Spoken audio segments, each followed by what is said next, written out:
សួស្តីបងប្អូនទាំងអស់គ្នាជាទីគោរពនិងជាទីស្រឡាញ់តោះមកមើលអង្គការមកខុបបុរាណរបស់ខ្ញុំដែលខ្ញុំសន្សំរយៈពេលគិតមកត្រឹមខែ5 2025នេះគឺ4ឆ្នាំ5ខែដែលខ្ញុំសន្សំបានរហូតដល់បានខ្សែដៃមួយខ្សែនេះអញ្ចឹងខ្សែមុនគាត់ថាបានមួយខ្សែដែរគាត់ថានេះខ្ញុំដោះដូរចេញខ្ញុំដាក់16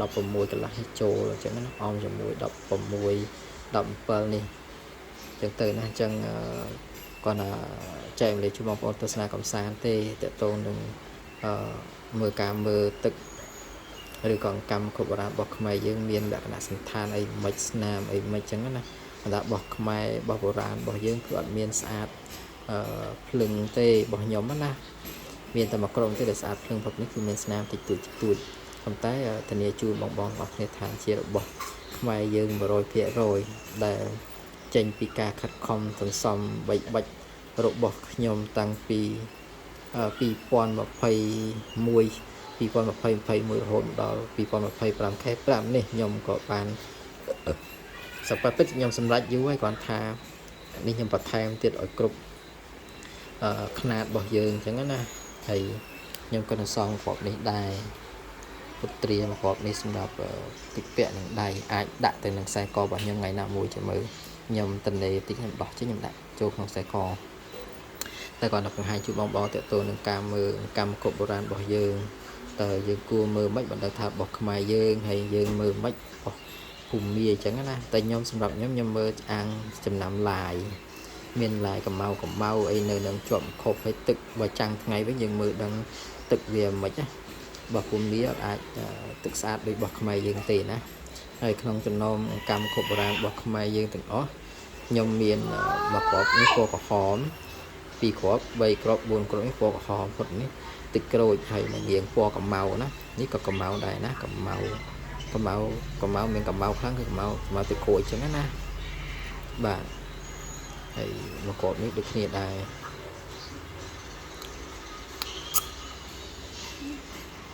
ស្អាតបងមួយគ្រាប់គឺស្អាតភ្លឹងវាមិនមានស្នាមបែកណាដល់ថ្នាក់យើងមិនអាចធ្វើយកបានណាគឺស្អាតភ្លឹងតែម្ដងក្នុងមួយគ្រាប់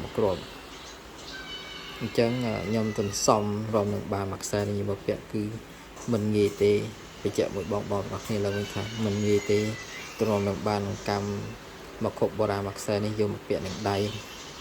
គឺខ្ញុំចិនរយៈពេល5ឆ្នាំខ្ញុំសន្សំ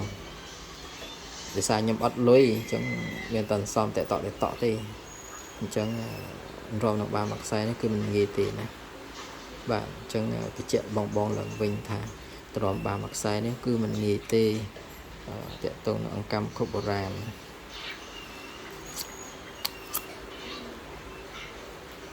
មកគ្រាប់នេះអន់ជាងគេដោយសារទឹកក្រូចអត់សូវស្អាតតែសម្រាប់យើងនេះអត់អូខេឲ្យតែរបស់ដូនតាយើងអញ្ចឹងណា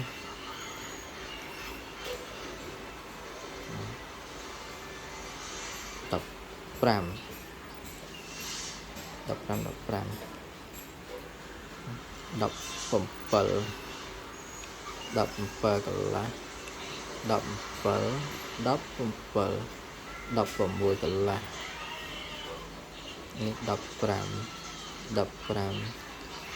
ក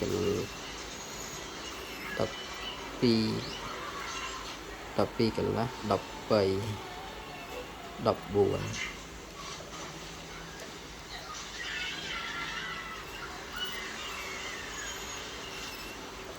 បាទវីដេអូនេះគឺមានតែប៉ុណ្្នឹងទេអរគុណច្រើនជំរាបលាជួបគ្នានៅវីដេអូក្រោយៗទៀត